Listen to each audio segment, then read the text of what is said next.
Alors, bon matin à tous et bienvenue à l'Église La Vie Comblée. C'est un grand plaisir de pouvoir vous accueillir ce matin. Vous savez, d'ici quelques jours, nous recevrons des nouvelles du gouvernement concernant le déconfinement des églises. Alors, soyez à l'affût. Allez régulièrement sur notre page Facebook ou notre page web afin de pouvoir suivre l'évolution de la situation et voir quelles seront les prochaines étapes et à quelle date nous pourrons enfin nous retrouver. Je tiens aussi à féliciter et encourager chaque personne qui a entamé la route des proverbes. Nous sommes maintenant rendus presque à la moitié de notre défi. Si vous n'avez pas encore commencé, vous êtes les bienvenus pour venir nous rejoindre. Donc, chaque jour, vous êtes invités à lire le proverbe du jour pour ensuite aller directement sur notre page Facebook afin d'entendre un enseignement sur ce proverbe. Je vous le dis, vous serez grandement bénis. Je tiens à rappeler aussi que vous pouvez toujours donner, semer dans le ministère de la vie comblée de deux façons. Tout d'abord, vous pouvez le faire en vous rendant directement sur notre page web au www.laviecomblée.com et sélectionner « Faire un don ». Si vous préférez le faire directement de votre compte bancaire, c'est aussi possible. Vous n'avez qu'à sélectionner « Virement Interac ». N'oubliez pas d'entrer le destinataire qui est « Offrande » en minuscule avec un S à commercial-laviecomblée.com. Par la suite, vous devrez entrer une question de sécurité qui pourra être à votre choix, mais la réponse à cette question devra absolument être « Offrande » en minuscule avec un S. Merci à tous pour vos dons. Et maintenant, mesdames et messieurs, place à la louange.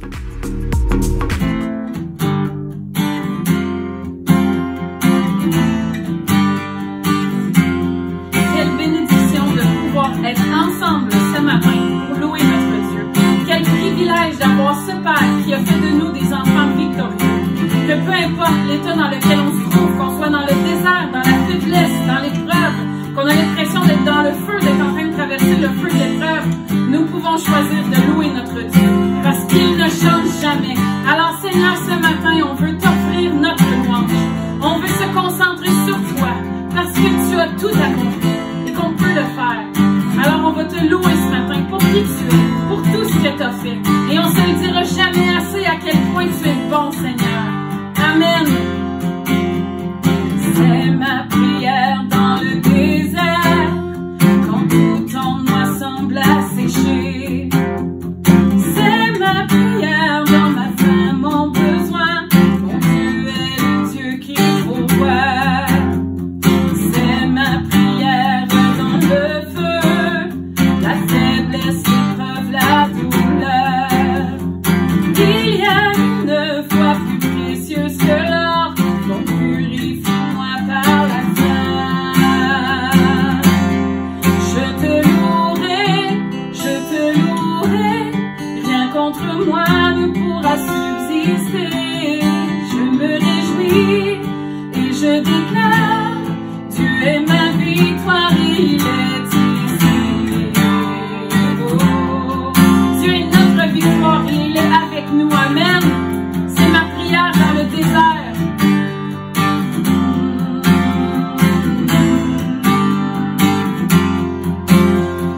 C'est ma prière dans le désert, quand tout en moi semble asséché. C'est ma prière dans ma faim, mon besoin, mon Dieu est le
ne pourra subsister. Je me réjouis et je déclare, tu es ma victoire. Je te louerai, rien contre moi ne pourra subsister. Je me réjouis et je déclare, tu es ma victoire, il est ici. Oh, tu es notre victoire. Toute ma vie, à chaque saison, tu restes Dieu. Je choisirai de chanter, je choisirai de t'adorer. Toute ma vie, à chaque saison, tu restes Dieu. Je choisirai de chanter, je choisirai de t'adorer. Toute ma vie, à chaque saison, tu restes Dieu. Je choisirai de chanter, je choisirai de t'adorer. Toute ma vie, à chaque saison, tu restes Dieu. Je choisirai de chanter, je choisirai de t'adorer. Je te louerai, rien contre moi ne pourra subsister. Je me réjouis et je déclare, Dieu est ma victoire, il est ici. Je te louerai, rien contre moi ne pourra subsister. Je me réjouis et je déclare, Dieu est ma victoire, il est ici.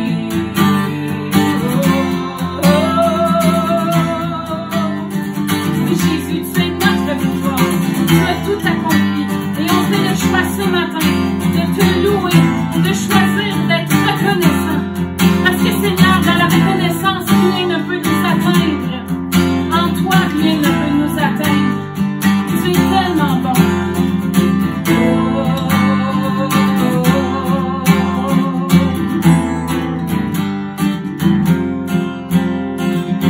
C'est ma prière dans la bataille, quand la victoire semble éloignée. Je suis vainqueur, je suis co-héritier, donc je tiens ferme à ta promesse. Alléluia. Amen.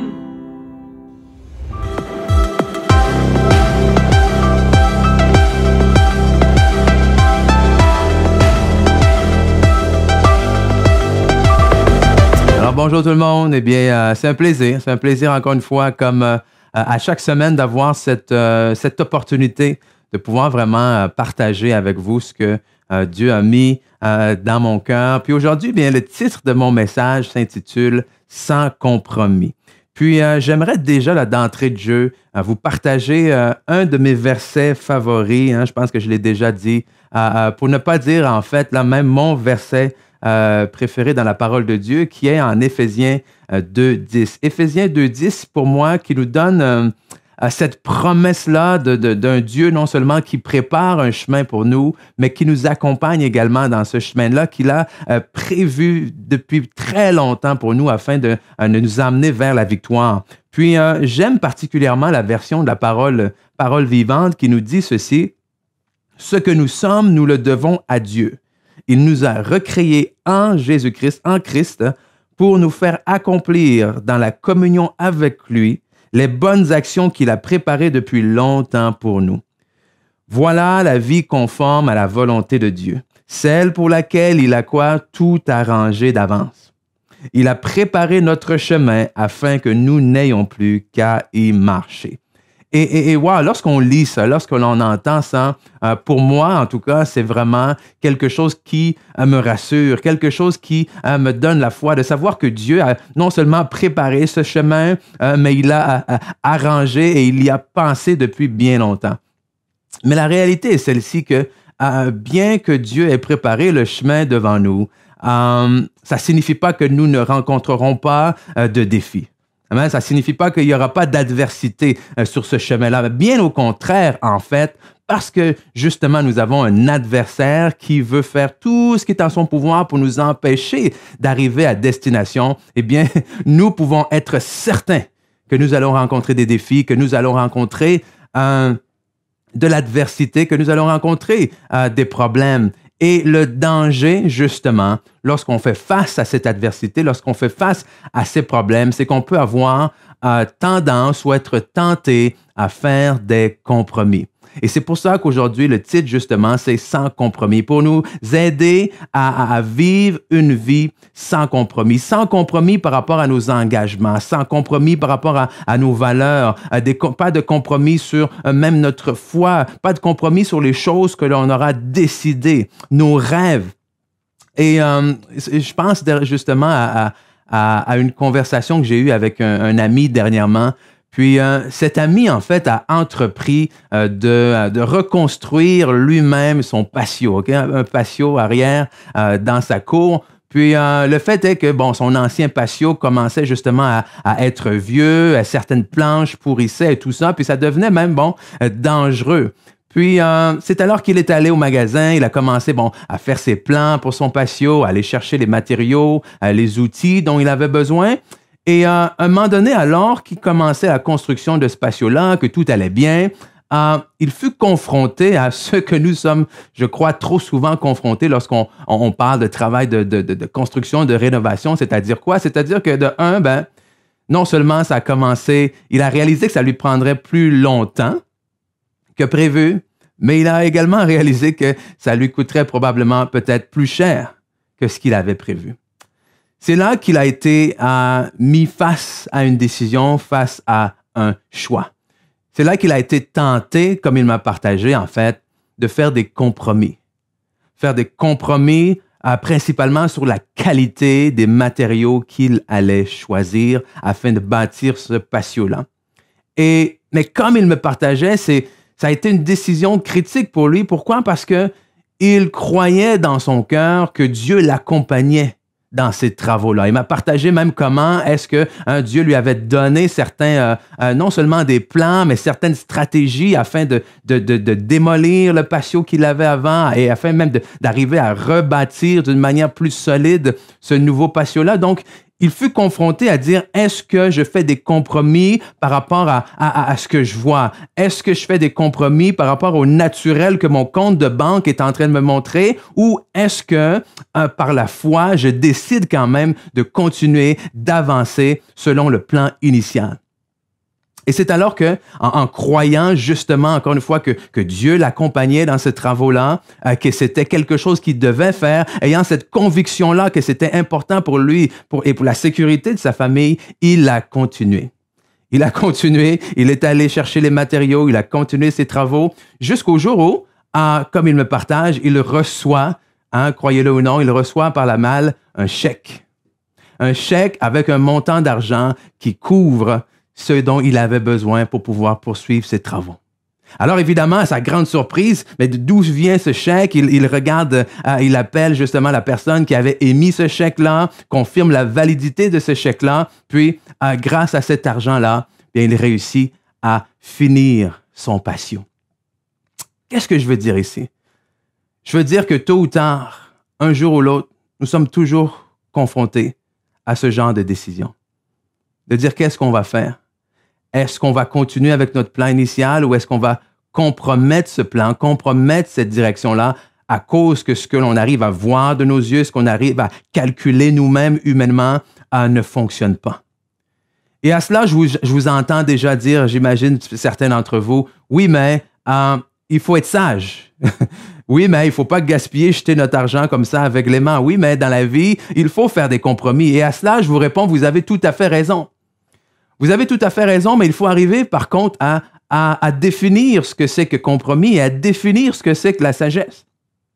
Parce qu'on sait qu'un compromis, c'est quoi? Un compromis, c'est quelque chose qui nous amène finalement à faire des concessions pour un bien commun, Hein, on parle d'un compromis, par exemple, entre deux personnes, entre deux parties qui, chacun de leur côté, cèdent quelque chose pour arriver au bien commun.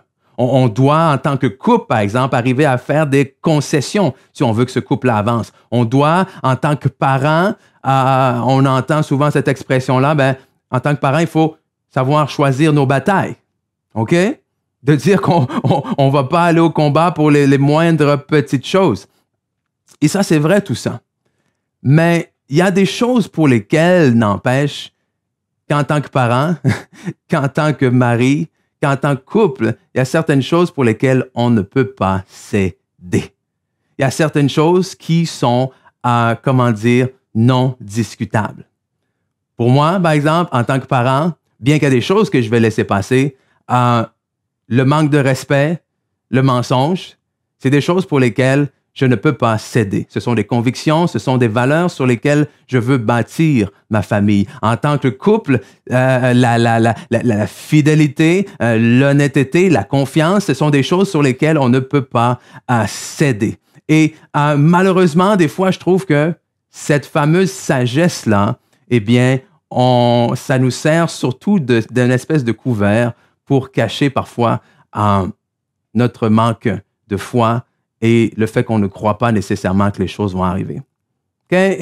Et c'est difficile, hein? C'est difficile parce qu'on dit souvent que la ligne est mince entre la foi et la folie. Mais qu'est-ce que la sagesse? On le voit dans la route des Proverbes. La sagesse, c'est quoi? La sagesse, c'est la crainte de l'Éternel. La sagesse, c'est de marcher ce que Dieu nous a donné, selon, ce que Dieu nous a dit. La crainte de l'Éternel ou la sagesse, c'est d'obéir à Dieu, c'est de mettre notre foi en Dieu. La sagesse, c'est de dire, je ferai pas de compromis sur ce que Dieu me demande de faire. Je ferai pas de compromis sur ma foi. Je ferai pas de compromis sur mes convictions. Il y a une grande différence entre devoir ajuster mon tir et changer la cible. Hein, on prend l'exemple, par exemple, vous tirez à l'arc.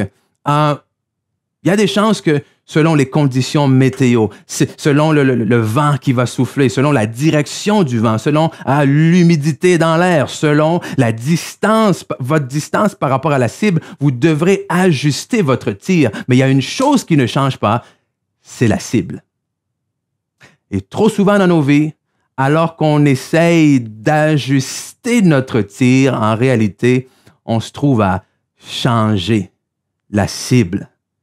En faisant des compromis, on en vient en fait à compromettre. C'est-à-dire quoi? À mettre à risque le plan initial de Dieu dans nos vies. Je commence, par exemple, en étant convaincu et décidé de me garder pur, de me conserver pur pour la personne que le Seigneur aura mis sur mon chemin.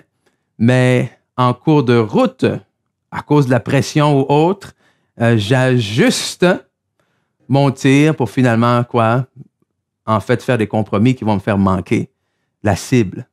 Je suis, par exemple, déterminé à vouloir marcher droit selon la parole de Dieu, mais malheureusement, on me dit qu'il me manque un peu d'argent pour arriver à rencontrer mes fins de mois. Donc, qu'est-ce qui arrive? Quelqu'un me propose une opportunité de faire de l'argent, mais qui, si je suis honnête, n'est justement pas une opportunité très, très, très honnête.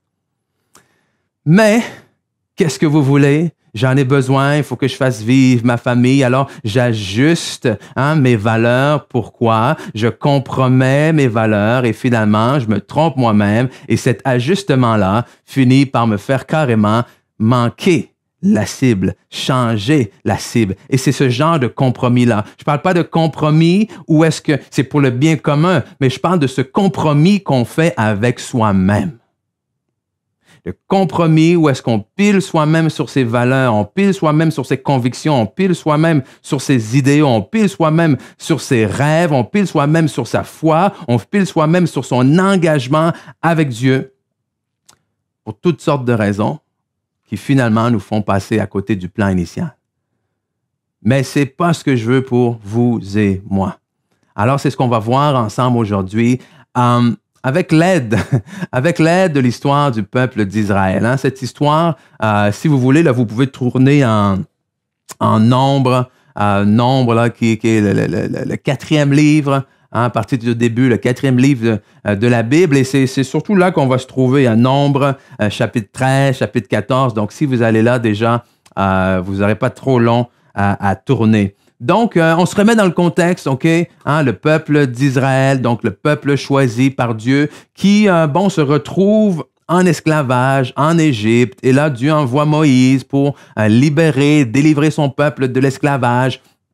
Et suite à divers miracles, prodiges, Dieu délivre son peuple d'Égypte. Le peuple traverse la mer à sec alors que ses ennemis sont engloutis dans la mer. Et là, ce peuple-là se retrouve dans le désert en direction de la terre que Dieu leur a promise, cette terre où coule le lait et le miel. Et un jour, Moïse, sous l'ordre de Dieu, envoie des espions. Il envoie les principaux chefs de chacune de ces tribus-là, des 12 tribus d'Israël. Il envoie les chefs explorer le pays que Dieu a pour eux. Puis le but, en fait, de cette exploration-là était davantage pour eux, justement, un peu de faire de la reconnaissance, OK?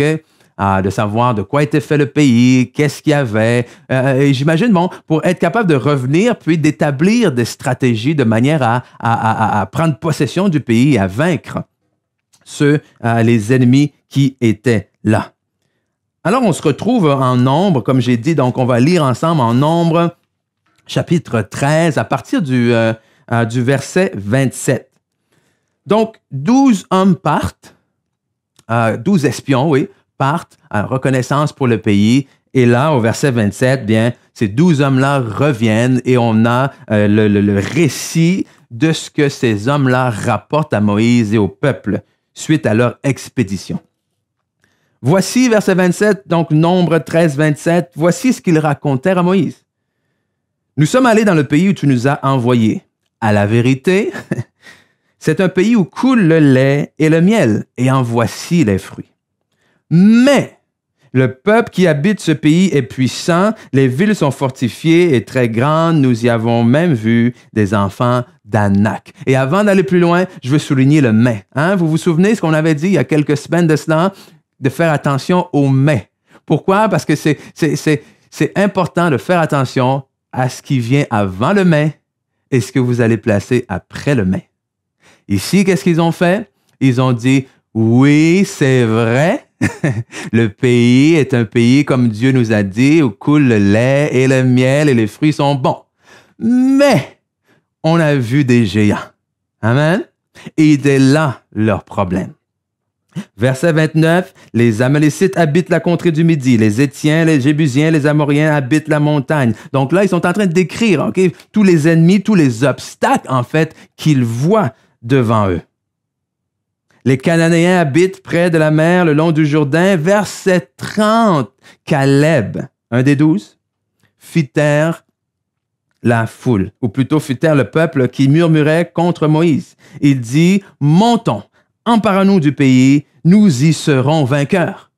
Et vous vous dites, waouh, ça va insuffler la foi dans le peuple. Mais non, verset 31 nous dit, mais les hommes qui étaient allés avec lui dirent, nous ne pouvons pas monter contre ce peuple car il est plus fort que nous. Et ils décrirent devant les enfants d'Israël le pays qu'ils avaient exploré et ils dirent, le pays que nous avons parcouru pour l'explorer est un pays qui dévore ses habitants. Tous ceux que nous y avons vus sont des hommes d'une haute taille. Et nous y avons vu les géants, enfants d'Anak, de la race des géants, nous étions à nos yeux et aux leurs comme des sauterelles. Alors voici ici le rapport de la majorité. Voici ici ce que 10 sur 12 sont venus rapporter au peuple. Et le peuple, évidemment, influencé par ces 10, influencé par cette majorité, a commencé à paniquer. Okay? A commencé à paniquer. Et évidemment, comme on va voir plus loin, cette panique-là leur a emmené à vouloir retourner en Égypte. Bref, à faire des compromis et à compromettre le plan de Dieu pour leur vie. Et si on veut éviter que ce genre de choses nous arrivent dans nos vies, il va falloir être en mesure de résoudre une équation. Une équation bien simple, tellement simple que je ne sais même pas si en fait on peut appeler ça une équation. OK? Vous vous souvenez peut-être à l'école primaire lorsqu'on vous met deux nombres, un à côté de l'autre, puis au milieu, il y a un espace. Il y a un espace où vous devez remplir en écrivant soit plus petit, plus grand ou égal. Hein? Tel chiffre est plus petit, plus grand ou égal à tel autre chiffre. Ici, c'est exactement à quoi ils ont dû répondre. Et on voit que 10 sur 12 ont répondu une chose et 2 sur les 12 ont répondu autre chose. Parce qu'il faut comprendre ceci.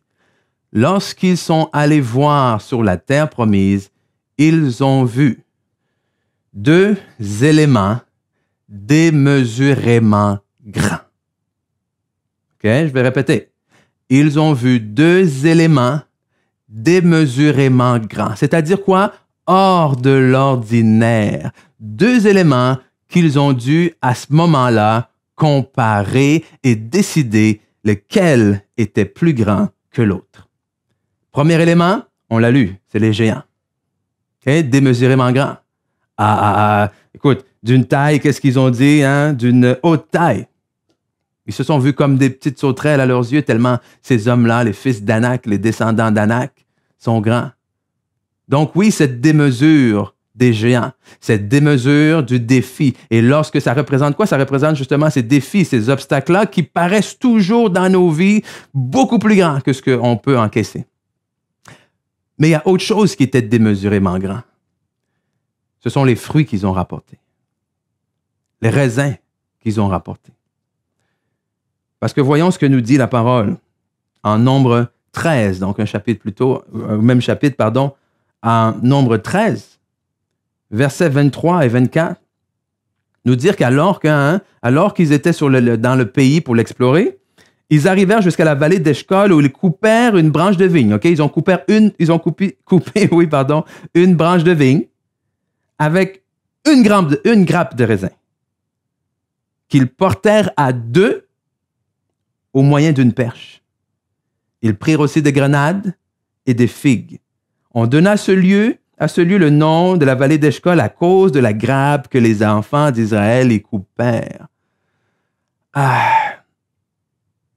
Ils ont donné le nom à la vallée à cause de la démesure de la grappe.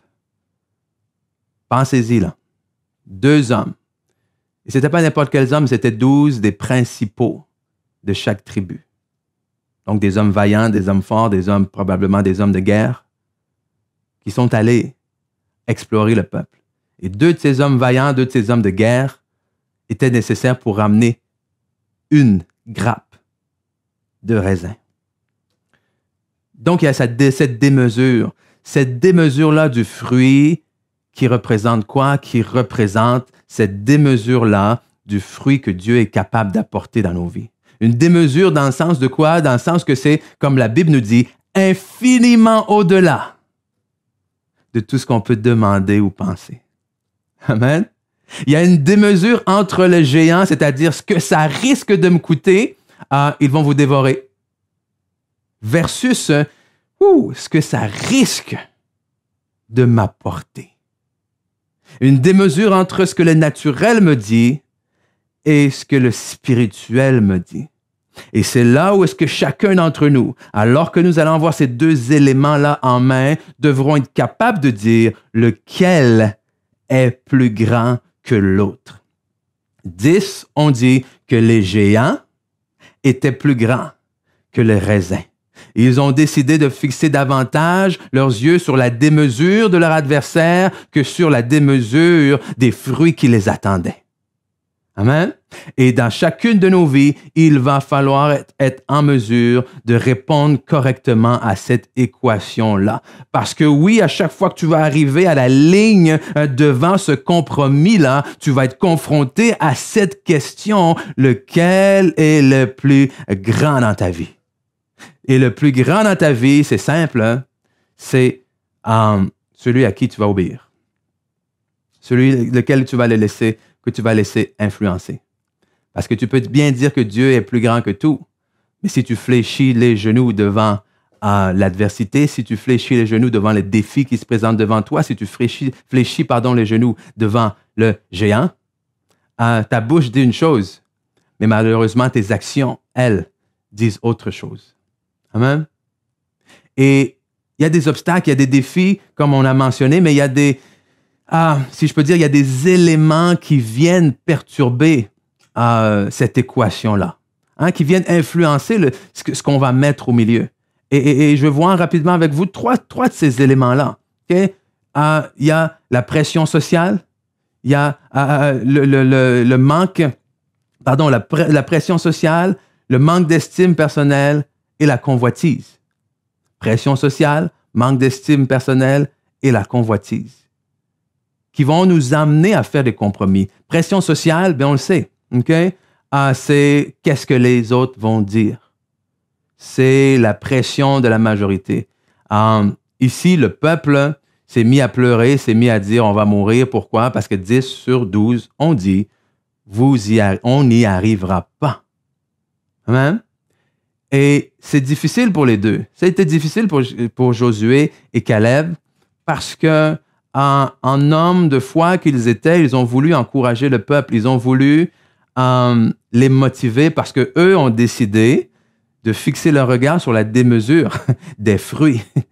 De dire, wow, si Dieu nous donne ces fruits-là, wow, il va s'occuper de ces géants-là également. Et un passage que je trouve triste, en Exode, ou plutôt en Nombre, en Nombre, chapitre 14, au verset 8, on voit justement ces deux hommes-là qui essayent de motiver le peuple. Et ils disent, verset 8, « Si l'Éternel nous est favorable, il nous mènera dans ce pays et nous le donnera. C'est un pays où coule le lait et le miel. Seulement ne soyez pas rebelles contre l'Éternel et ne craignez point les gens de ce pays, car ils nous serviront de pâture. » Vous voyez, encore une fois, un côté dit, ils vont nous manger, l'autre côté dit, c'est nous qui va les manger. Amen? Ils n'ont plus d'ombrage pour les couvrir. L'Éternel est avec nous. Ne les craignez point. Verset 10. Toute l'assemblée parlait de les lapider lorsque la gloire de l'Éternel apparut sur la tente d'assignation devant tous les enfants d'Israël. OK. Pas tais-toi. Pas on veut plus entendre ce que tu as à dire. Carrément, on va te tuer. OK? Le peuple, alors qu'ils essayaient d'encourager le peuple voulut les lapider. Wow! Et alors que nous ne serons peut-être pas lapidés nous-mêmes littéralement, sachez qu'il y a des gens peut-être qui vont chercher à faire mourir vos rêves. Des situations qui vont chercher à faire mourir vos convictions, chercher à faire mourir vos valeurs, chercher à faire mourir votre foi en Jésus-Christ. Combien de gens j'ai vu ébranler dans leur foi à travers les obstacles et les difficultés qu'ils ont traversées dans leur vie. Alors la question c'est, à qui allez-vous obéir? Est-ce que vous allez obéir aux hommes? Est-ce que vous allez obéir aux gens pour leur faire plaisir? Est-ce que vous allez obéir aux gens pour que le monde vous aime? Ou est-ce que vous allez dire non, moi je ne ferai pas de compromis? Et je vais continuer à croire en Dieu et je vais continuer à maintenir cet engagement-là dans le but d'arriver, encore une fois, au plan initial. Parce que je vous dis, lorsque vous allez décider de prendre un engagement, si vous ne l'avez pas encore réalisé, eh bien, c'est pas tout le monde. C'est pas tout le monde qui va dire « Youhou !» C'est pas tout le monde qui va être enchanté. Pourquoi? Parce que, écoute, les gens vont se sentir jugés peut-être. Les gens vont vous dire, mais qu'est-ce que tu fais là? Les gens vont vous dire, mais pour qui tu te prends? Les gens vont vous dire, mais tu n'y arriveras jamais. Les gens vont vous dire, c'est pas sage. Les gens vont vous dire, mais est-ce que tu es certain que c'est Dieu qui l'a dit? Amen? Et autant que ce soit tous des questions que vous allez devoir vous poser, oui. Mais le moment où vous dites, je sais que je sais que je sais que je sais, et que vous avez pris le temps de prier, vous avez pris le temps de jeûner, vous avez pris le temps de chercher la face de Dieu, vous avez pris le temps, comme on voit dans les Proverbes, de recommander votre projet, votre sort à l'Éternel et que Dieu a approuvé votre sort, que Dieu vous a donné une terre qu'il a promise d'avance, eh bien, vous dites comme Josué et Caleb, OK, lapidez-moi si vous voulez. Mais c'est quand même là que Dieu nous a demandé d'aller. Amen. Donc, faites attention à la pression sociale. Ensuite, on a l'estime de soi, l'estime personnelle qui est cette, je ne sais pas comment dire, cette question universelle, cette question intemporelle qui nous dit en fait, qui suis-je? Okay? Qui suis-je pour arriver à ça? Qui suis-je pour mériter ça? Moïse s'est posé la question à Dieu, a posé la question à Dieu, mais pourquoi moi? Qui suis-je? Moi, Gédéon s'est posé cette question-là. Et c'est cette question, des fois, devant laquelle nous sommes confrontés également, devant les obstacles, devant les géants. Donc, qui suis-je moi? Qu'est-ce que j'ai moi pour affronter puis réussir à vaincre ce géant-là?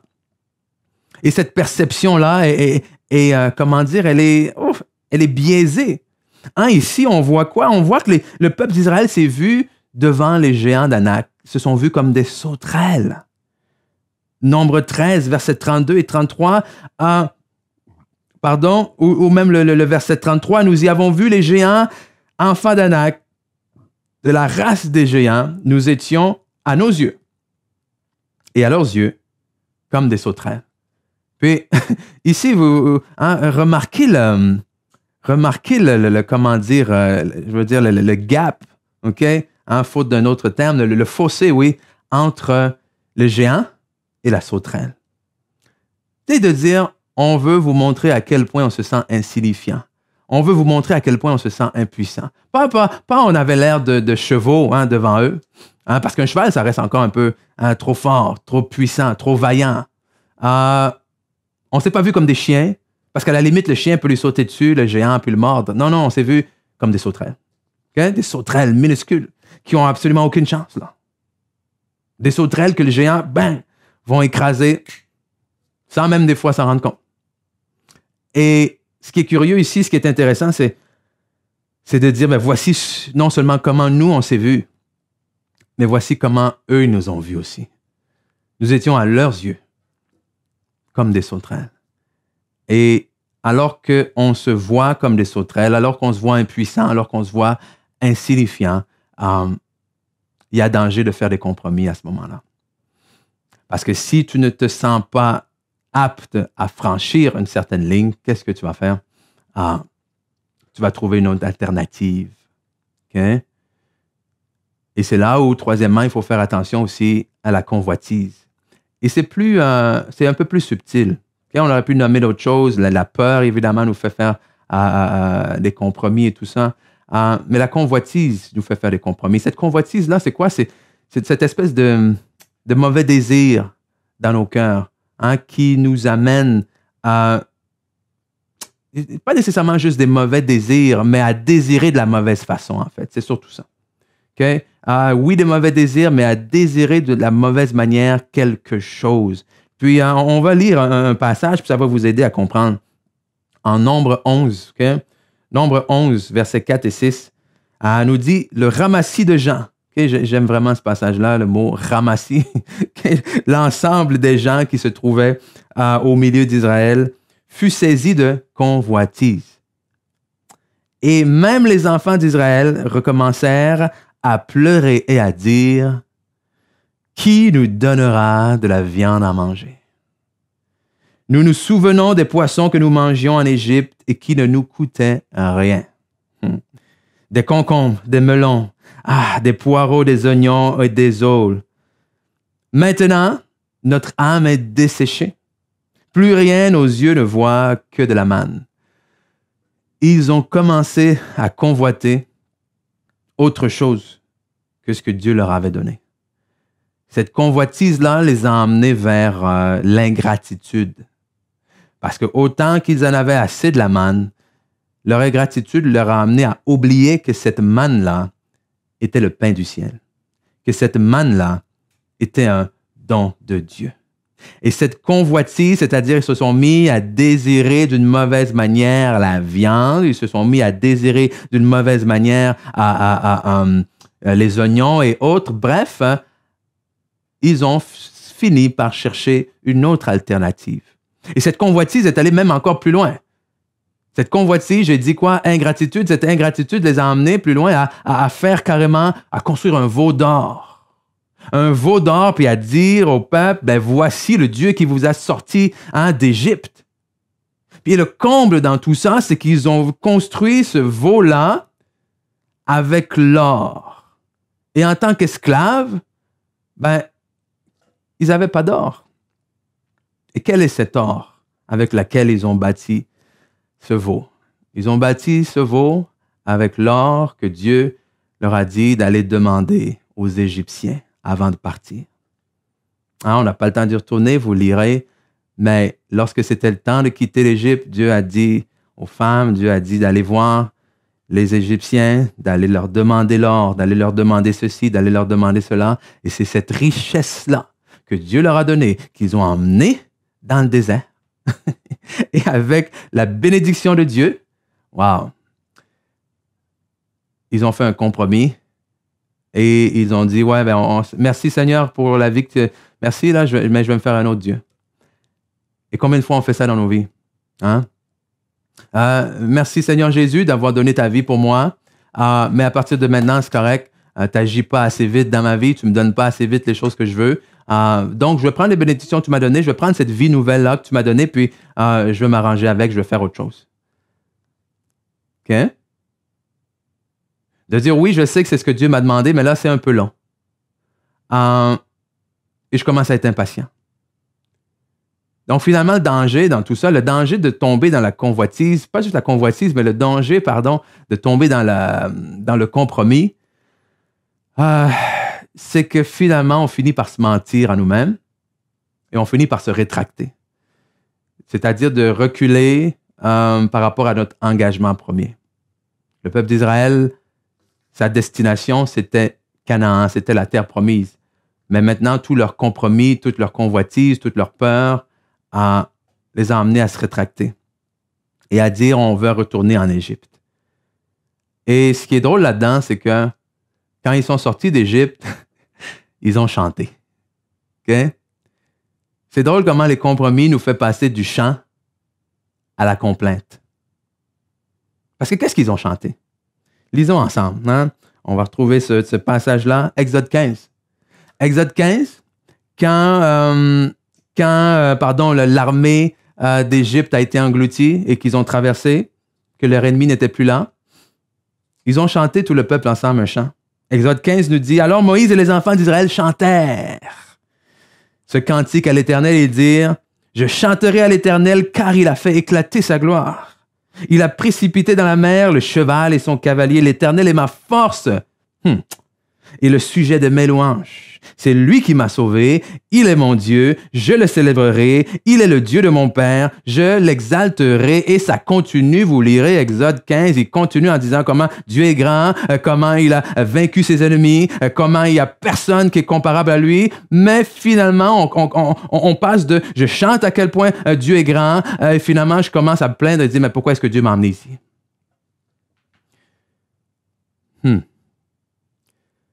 On commence en disant, je sais que je sais que je sais. Voici ce que la parole de Dieu dit. Voici ce que je vais mettre en application. Donc, conforme à la parole, voici mes convictions, voici mes valeurs, voici ma foi. Jusqu'au jour où on dit, oui, mais Seigneur, pourquoi? Et on veut retourner en arrière.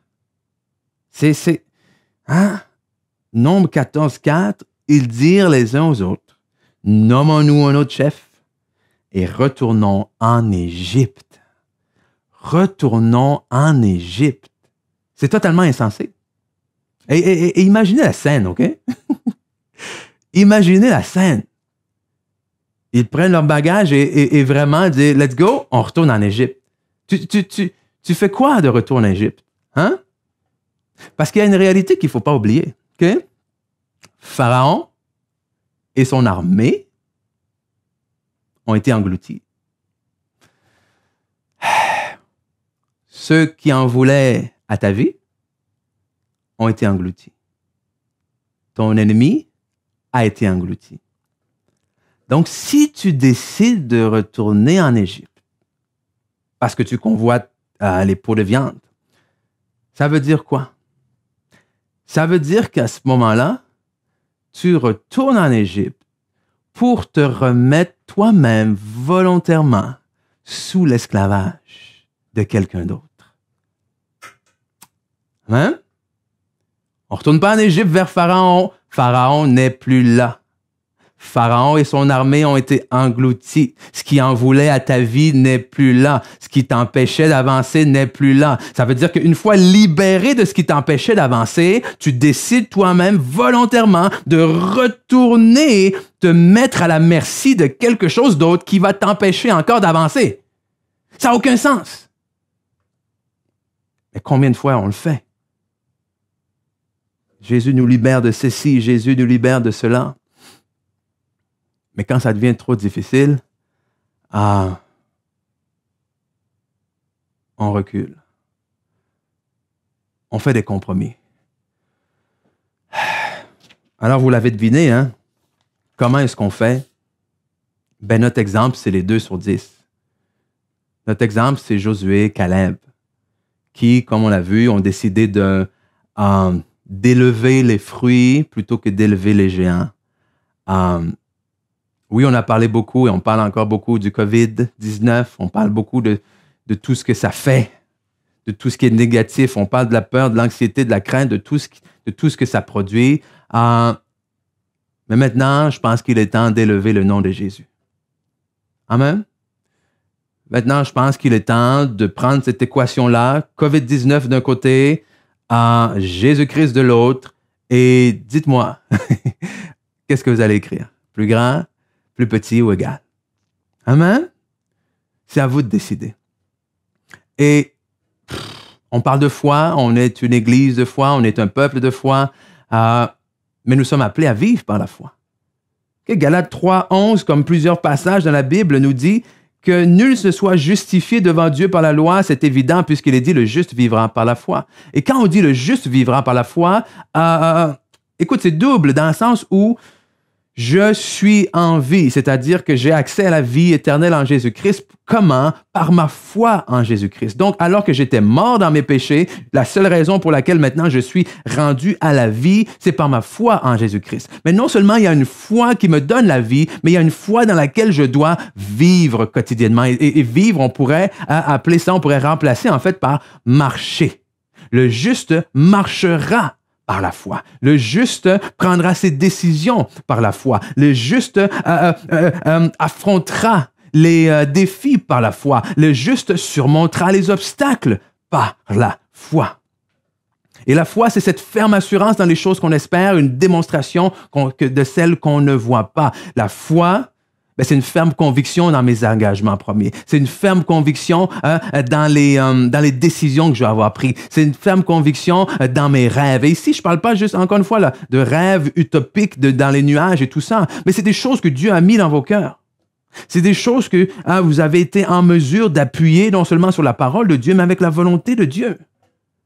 OK? Et trop souvent, on fait des compromis sur le plan que Dieu a pour nos vies. Éphésiens 2:10 nous dit que wow, il a tout préparé d'avance. C'est génial. Afin que nous n'ayons plus qu'à y marcher. Mais comment est-ce qu'on va devoir y marcher?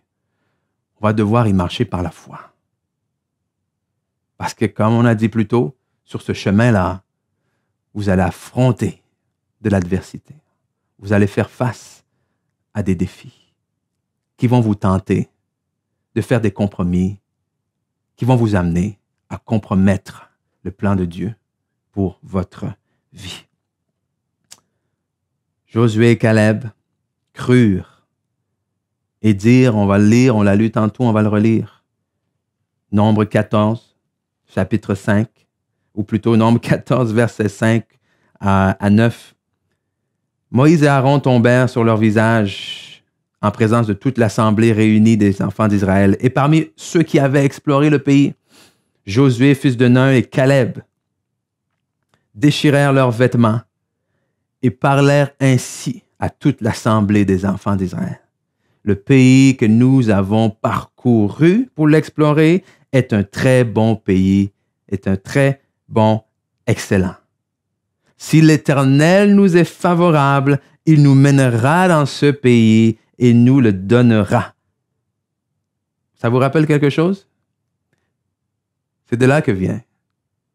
Si Dieu est avec nous, alors qui sera contre nous?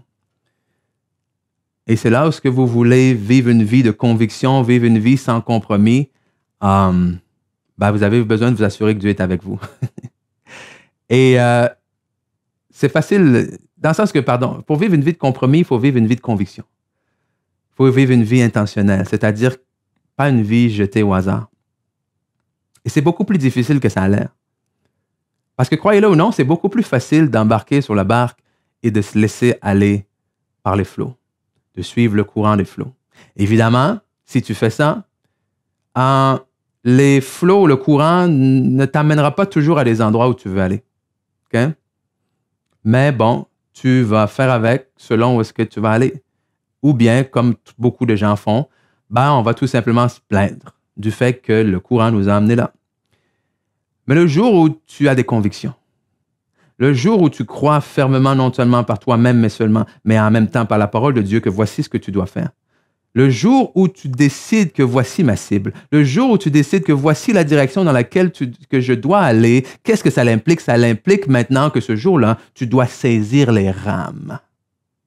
Et alors que tu saisis les rames, tu dois aller et continuer à aller dans cette direction que tu auras décidé, peu importe le courant, peu importe le vent, peu importe les marées, peu importe la direction dans laquelle le vent va te souffler, tu devras continuer à ramer. Et oui, c'est fatigant et ça nous amène à dire, peut-être que si je vais là, c'est pas si pire que ça. Et c'est ça le mensonge. Le mensonge de dire, ouais, mais dans le fond, c'est pas si pire. Oui, mais dans le fond, Dieu connaît mon cœur. Oui, mais Dieu m'aime, il sait. Il sait que j'avais l'intention de faire ça. Mes amis, c'est l'heure de prendre la décision de vivre une vie sans compromis. Et je vais terminer en faisant cet appel. D'abord, pour tous ceux d'entre vous qui écoutez en ce moment, qui vous dites enfants de Dieu, chrétiens, croyants, que vous avez déjà mis votre foi en Jésus-Christ, sachez que Jésus, lui, n'a pas fait de compromis. Okay? Jésus aurait pu faire de compromis. Jésus dit lui-même qu'il aurait pu presque, un claquement de doigts, simplement réclamer des anges qui viennent le sauver, qui viennent le sortir de cette agonie-là, qui viennent le sortir, le libérer de la croix, et c'est ce qui serait arrivé. Mais il n'a pas fait de compromis. Okay? Il a été confronté à ça dans le jardin. Seigneur, ouais, est-ce qu'il y a moyen d'ajuster la direction, mais de garder la même cible? Seigneur, si cette coupe peut s'éloigner de moi, mais à la fin, non seulement non ma volonté, mais ta volonté. Ce qu'il a dit, c'est, je comprends l'importance de la direction, je comprends l'importance de la cible et je ne veux pas manquer la cible, mais le chemin que tu me demandes d'emprunter pour y arriver, je trouve ça trop difficile. Est-ce qu'il y en a un autre? Mais ce qu'il dit en terminant, c'est ça l'important. Non pas ma volonté, mais ta volonté. Et c'est à ça que je vous invite à vous engager ou vous réengager dans la volonté de Dieu et non la vôtre. Et oui, ça va être difficile. Et oui, il y a des choses qui vont vous tenter de vous détourner. Mais si Dieu est avec vous, qui sera contre vous? Sachez qu'il est là vous-même, non seulement pour vous diriger, pour vous guider dans la bonne direction, mais pour vous accompagner dans cette direction-là. Et si vous écoutez ce message et que si vous êtes honnête avec vous-même, vous n'avez jamais accepté le Seigneur Jésus dans votre vie, ça veut dire quoi? Eh bien, ça veut dire que lorsqu'on se présente devant Dieu, Dieu dit lui-même dans sa parole qu'il n'y a aucun homme, aucune femme qui est juste par lui-même, aucune personne qui est parfait, aucune personne qui a jamais désobéi, qui a jamais manqué la cible. Et ce manquer la cible-là, on appelle ça le péché. Et devant Dieu, la conséquence du péché, c'est la mort, cette mort éternelle, cette séparation-là d'avec Dieu. Mais Dieu, dans son amour, a envoyé son Fils unique, Jésus-Christ. Pourquoi? Pour aller payer à notre place les conséquences de notre désobéissance, les conséquences qu'on ait manqué la cible. Il est mort à la croix pour nous et il est ressuscité. En ressuscitant, qu'est-ce qu'il a fait? Et non seulement il a vaincu la mort, mais il est revenu avec la vie éternelle qu'il partage maintenant à tous ceux et celles qui mettent quoi? Leur foi en lui, leur confiance en lui, afin de mener maintenant une vie sans compromis. Okay? Et c'est cette vie-là que le Seigneur Jésus vous invite à accepter. Une vie vécue selon ses termes. C'est pas Seigneur, je vais accepter seulement ce que j'aime dans ce que tu m'offres et le reste, je vais faire ce que je veux avec. Non. Ici, c'est un échange. C'est comme une vie pour une vie.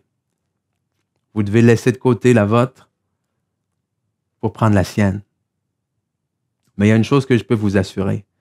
Cette vie-là que le Seigneur Jésus a vous donnée,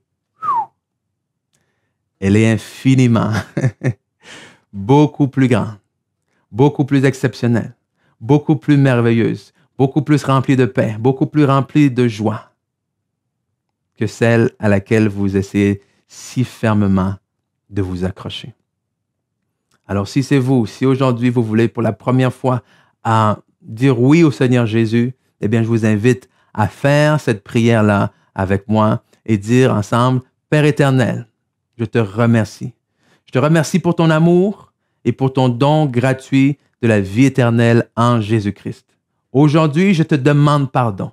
Je te demande pardon pour mes péchés, je te demande pardon pour mes manquements et je décide de croire et de confesser que Jésus-Christ est le Fils de Dieu, qu'il est mort et ressuscité pour mes péchés.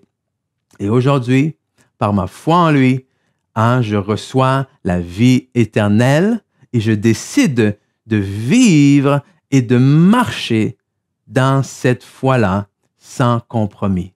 Dans le nom précieux de Jésus, Amen.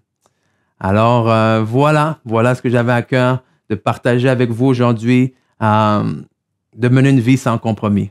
Okay? Dans les temps dans lesquels nous sommes, dans les années, les mois, années à venir, il y a des décisions qu'en tant qu'enfants de Dieu, nous allons devoir faire. Donc, mais soyez encouragés que lorsque vous marchez dans le chemin que le Seigneur a préparé d'avance pour vous, vous n'y marchez pas seul. Il marche avec vous et que ça vaut la peine de mener cette vie-là sans compromis. Donc, soyez bénis. On se revoit bientôt. On vous donne très bientôt des nouvelles, des développements. Puis, passez une excellente journée tout le monde. Bye-bye. Sans compromis. Un message qui ne laisse pas de glace. Et vraiment, je vous invite à écouter ce message, mais surtout à le mettre en pratique. Questionnez-vous, vous, dans quel domaine de votre vie faites-vous des compromis? Qu'est-ce que vous devez changer? À quel endroit dans votre vie devez-vous accorder une plus grande confiance à Dieu? Mes amis, c'est maintenant l'heure d'agir. C'est maintenant l'heure de vivre une vie sans compromis. Et bien entendu, la première étape pour ça, c'est de mettre Dieu en numéro 1. Alors, si c'est vous qui avez fait cette prière ce matin, si c'est vous qui avez accepté notre Seigneur, Jésus, comme votre Sauveur, alors vraiment, je tiens à vous féliciter et on désire vous accompagner. On désire répondre à vos questions. Alors, contactez-nous, soit en nous envoyant un message directement de notre page Facebook, soit en inscrivant Jésus dans les commentaires au bas de la publication. Ça nous fera vraiment plaisir d'entrer en relation avec vous et de pouvoir répondre à vos questions et vous guider dans les prochains pas à faire. Mesdames et messieurs, merci d'avoir été là et on se revoit très bientôt.